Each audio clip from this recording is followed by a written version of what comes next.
Okay, thank you very much. Good morning, everybody. So, speaking about risks.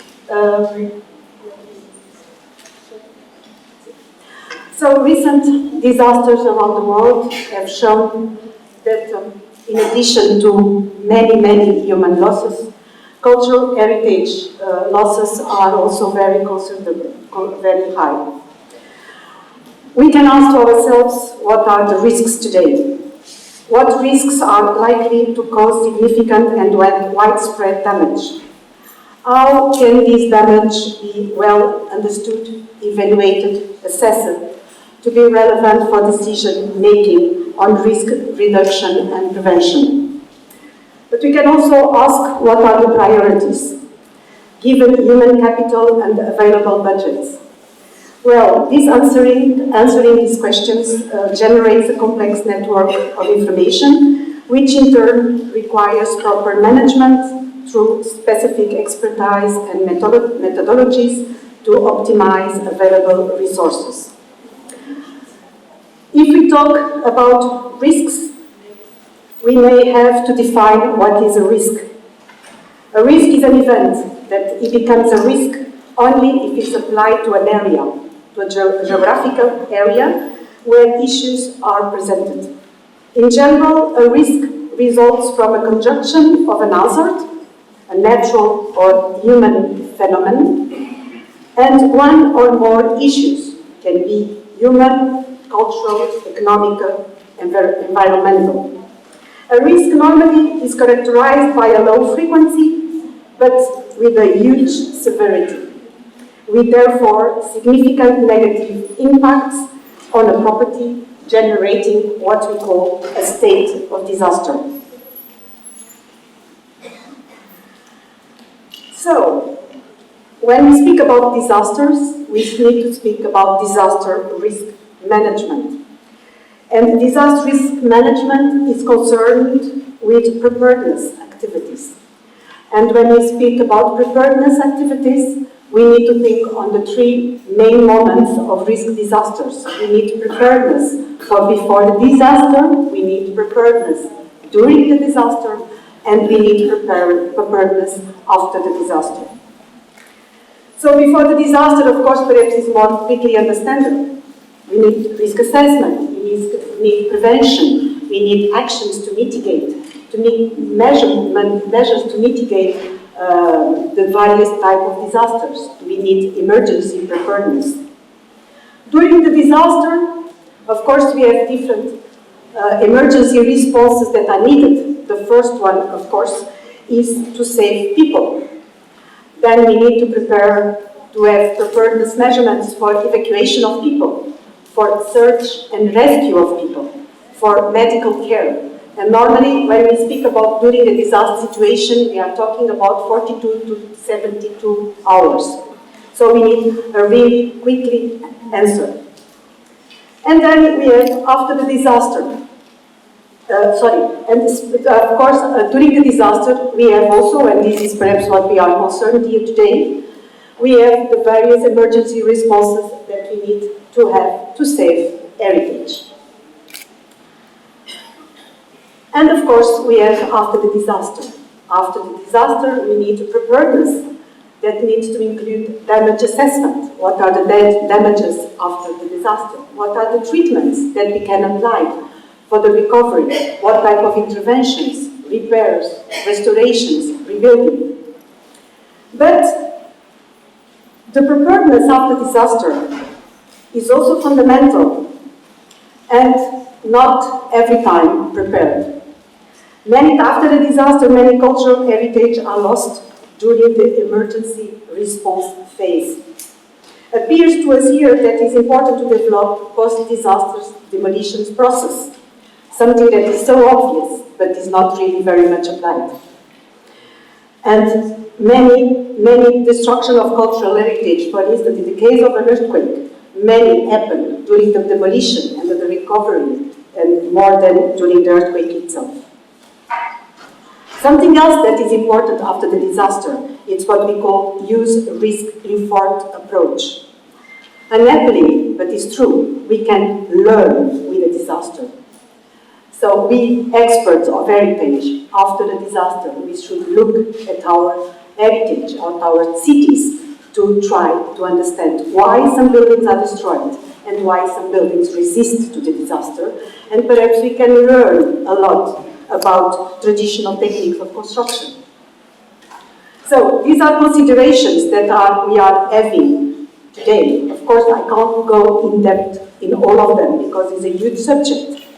But while talking about disaster, about risk management, perhaps we should start, first of all, to think about risk preparedness before the disasters. And it's very important because in many hazards, such, for instance, an earthquake, we can't avoid. But the risks from the hazard perhaps can be reduced and mitigated. So likewise, a risk preparedness strategy, what we call the RPS. I'm here mainly speaking about archaeological remains, archaeological sites, because it's where normally it's my profession. I work in an archaeological environment. When we speak about risk preparedness, it's very important to have in mind that many hazards, have a very quickly and immediate action on our heritage, like for instance an earthquake or a bomb attack, a terrorist attack. But that other ones are very slow, with a very cumulative effect. And there are hazards that normally we can't see them. We don't be aware that they exist, and when we see them, sometimes it's too late. So the collection of risks are very big. Some of them are natural origin, some of them are human-made origin. So I think it's perhaps nice to resume a little bit, and before speaking really how you can prepare a risk preparedness, to pass through this horror movie that is all the hazards and risks that we can have. Of course, the first of the natural hazards with the very immediate and disaster effects are earthquakes. We had very much happening all over the world, and normally with earthquakes a lot of other things are associated. When we have a very big earthquake in one side of the globe, normally we have an eruption, volcanic eruption in the other side of the globe. This is our planet is done like that. Of course, I put you here, sites, archaeological sites, very interesting ones that exist because of eruptions, volcanic eruptions, as Pompeii, by the eruption of 79, or the site of Paricutin in Mexico, because of an volcanic eruption in 43, where a complete city disappeared under the lava of the volcano. You can see the remains of the cathedral. We have also, of course, wildfires. I think in Greece you know them very well. And the devastating fires that, for instance, raged the summer in 2007 in Olympia, near the archaeological site of Olympia. We have, of course, tsunamis, cyclones, hurricanes. This is not only happening with our neighbors, it can happen in our doors, in our houses. Only to give you some numbers, according to UNESCO, in between 2001 and 2015, so in 4 years, 10 million people were affected by tsunamis. Only in 2017, last year, Greenland, Turkey, Mexico, and Greece had tsunamis. Luckily, they were very small, and you don't have, luckily, very damage occurred because of that. We are in Europe. Don't forget that the first big tsunami, transatlantic tsunami, destroyed completely one of the European capitals. Lisbon, in the middle of the 18th century, was completely demolished by the tsunami.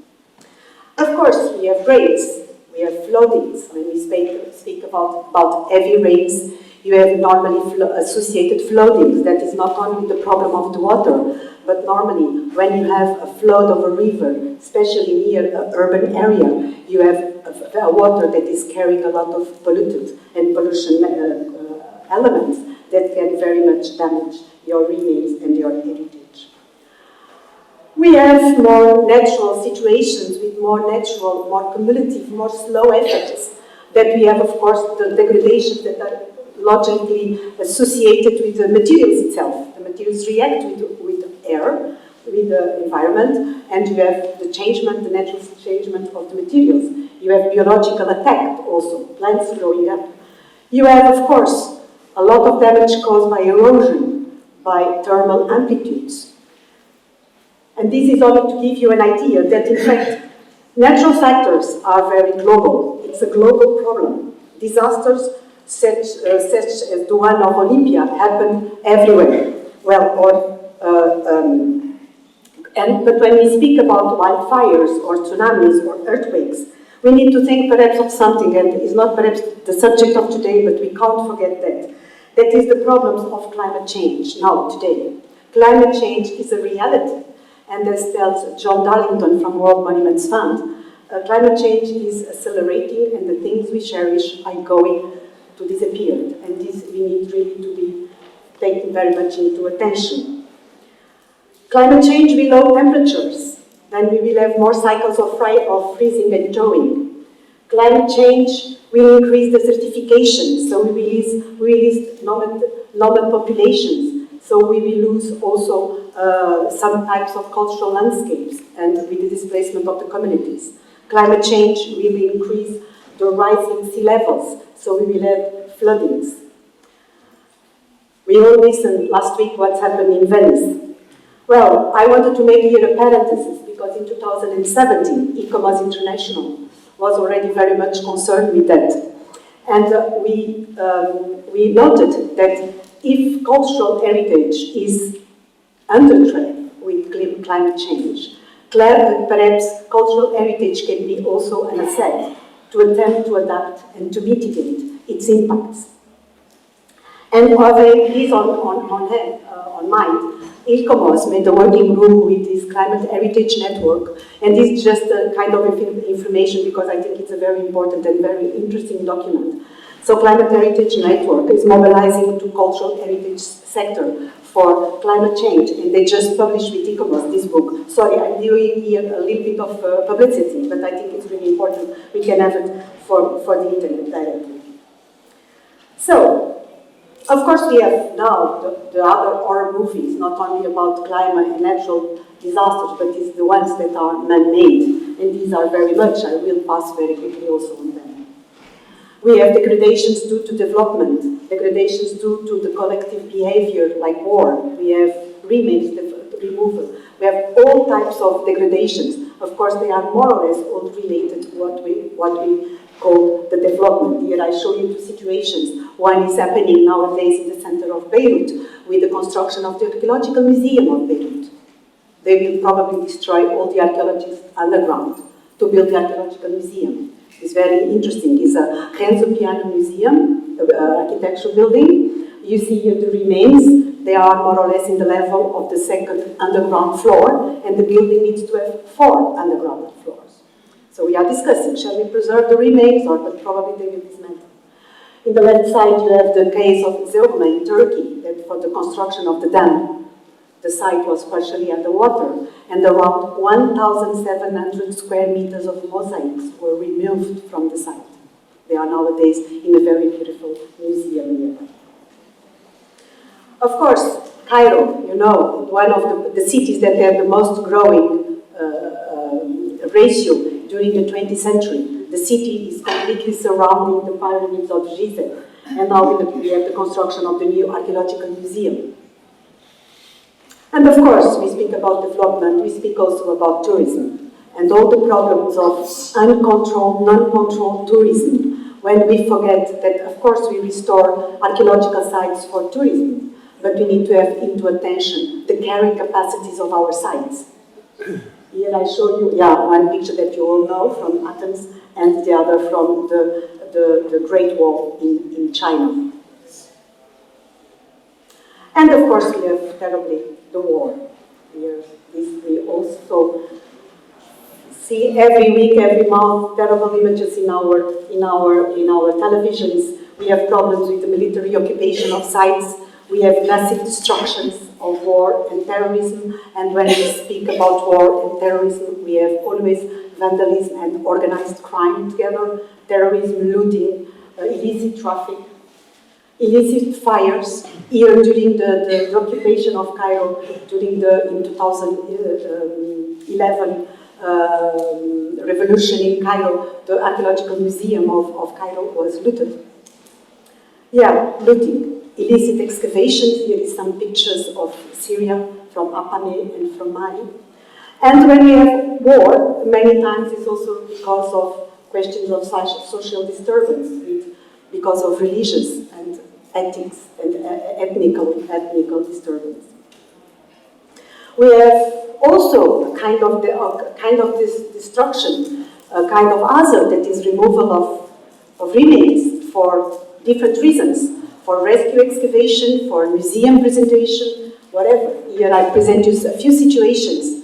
One very well known in '68 in Egypt, when for the construction of the Aswan Dam. But we have still today, 1 month ago, the Ramses II was to traverse all Cairo city to go to his final position in the museum. And of course, many of the destruction also is related with the factor of archaeological research that is also destructive, is true, but also because many times it goes together with the missing of management plans, of maintenance, of taking care of our heritage. And we see sites all over the Mediterranean area. Here I'm especially showing sites not far away from here that are very important sites. You have Pompeii, that you have a lot of management problems. You have Byblos, that is also a World Heritage Site, and where the walls are crumbling. And you have Belgium. It's a very in the center of Europe, where you have also sites with a lot of management problems and missing of maintenance. And when we speak about development at archaeological sites, we speak also about the negative impact of wrong restorations, perhaps of wrong consolidation works, of wrong anastylosis techniques that are applied, and that many times goes together with the willing of using the remains. It's very good, but once more, don't forget the carrying capacity, because sometimes we are passing a little bit too much what the sites can afford. So the risks, the hazards are very much that will produce a lot of very heavy risks in our heritage. So having this into account, risk preparedness is really something very important. We need, when we are dealing on an archaeological site, if you are the managers of an archaeological site, we need to think of risk preparedness as strategy, what to do. What are the priorities? What are the important elements on the site that we should be prepared to save them? So in order to assess risk and to calculate their probability of occurrence and consequences to the property, it is necessary to effectuate normally 3 steps of reasoning. The first one, I'm really sorry, I see that my idea is not very, it's a little bit fluid, sorry. The first one is to identify so precisely the hazards, what I show you to you. I was very quickly, the list is very long. So we need to identify very precisely the hazards and the factors that may increase the vulnerability of your property. Secondly, you need to identify the impact on the property, to consider the probability of occurrence of an event and its intensity. And third, you need to relate these 2 first phases to the impact on the property, authenticity, integrity. So the impact on the different values identified to your site and to your property. So first of all, hazards. Heritage is normally exposed to the various hazards I just showed to you. And normally you don't have only one, you have many of them that will work together and that produce different types of risks. You have a more complicated phase, the second phase, to identify the impact on features. You need to scientifically assess risks. You need also to assess values. And this in both physical, social point of view. Criteria, you need to define criteria to identify this impact. And here I put you 5 criteria that we are working on today. The first one, you need to evaluate the probability, the frequency that your hazard can occur. Perhaps an earthquake can be very severe, but perhaps you only have a severe earthquake once each 100 years. Perhaps pollution is less severe damage, but perhaps is always a permanent action on your buildings. Secondly, you need to see the intensity to quantify the effects of your hazard on your different remains of your site. Of course, this goes together with vulnerability. You need to see how much the property and the values that you identify are vulnerable or not to your hazard. For instance, if you tell that you have an earthquake, can have a very bad impact on your remains, first you need to assess the capacity and the integrity of your structure to resist to the earthquake or not. Secondly, of course, you need to see the reversibility. How much is possible to restore the state? If you have an hazard, if you have a risk, something that happened in your site, what is the possibility to restore the state that was before this damage occurred? And then something that is very important is ubiquity. What are the geographical impact of the hazard on the property?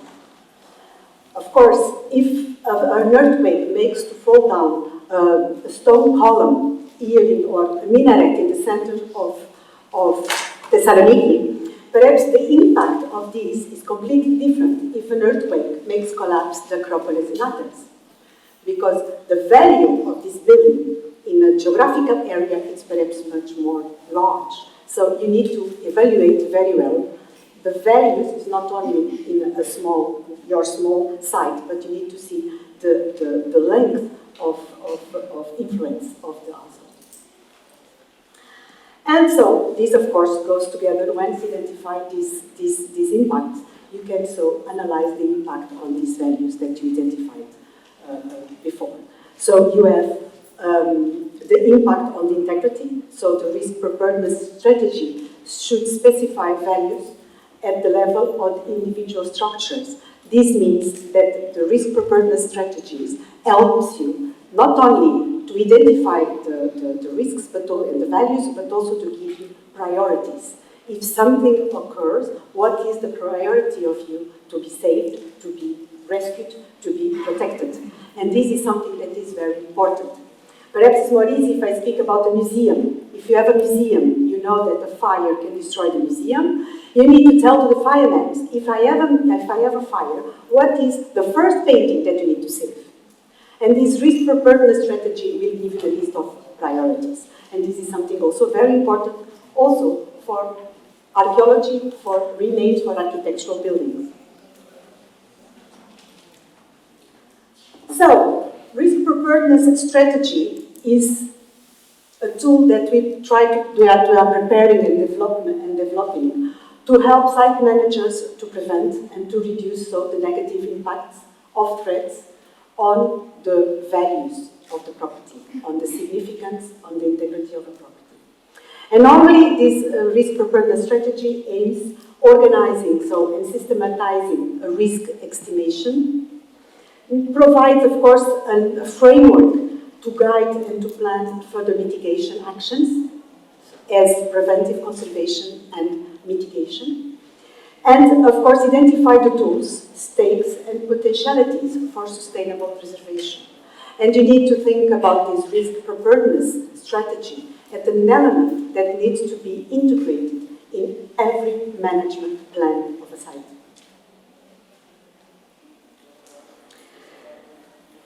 This strategy is also based in some, I'd like it to finish, to conclude. I don't know if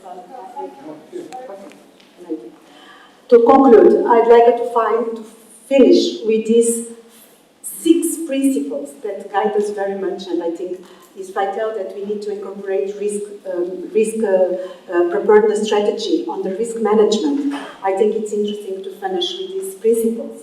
That is, the first one is, of course, the definition of the responsibilities.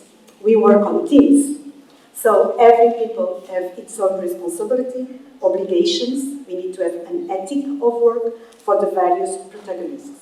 And if this is very true on management, of course, it's also very much true on risk estimation process and risk preparedness. We need to prepare a plan, a work, as I told, in these 3 moments of the catastrophe, but also in a dynamic way, with a workflow based, dynamic, but always based on a scientific research method. It needs to be sustainable. This means sustainable risk estimation include a program for preventive conservation, mitigation, monitoring, maintenance, and control based on the identified values of the properties. We need also to defend the preparation of durable and integrated programs. So we need to integrate risk estimation, preparedness on management and decision making. As well, of course, I continue to really give an accent on that, based on the strategies need to be based on the values, on the assessed values. And finally, not finally, but very important, commitment. And this, I think, we all of us that we are related with the practice on the sites. We have really a very big problem on this level. That is, we need strengthening political commitment, coordination between the various public and private sector protagonists, as well as the local communities of the areas where we are working.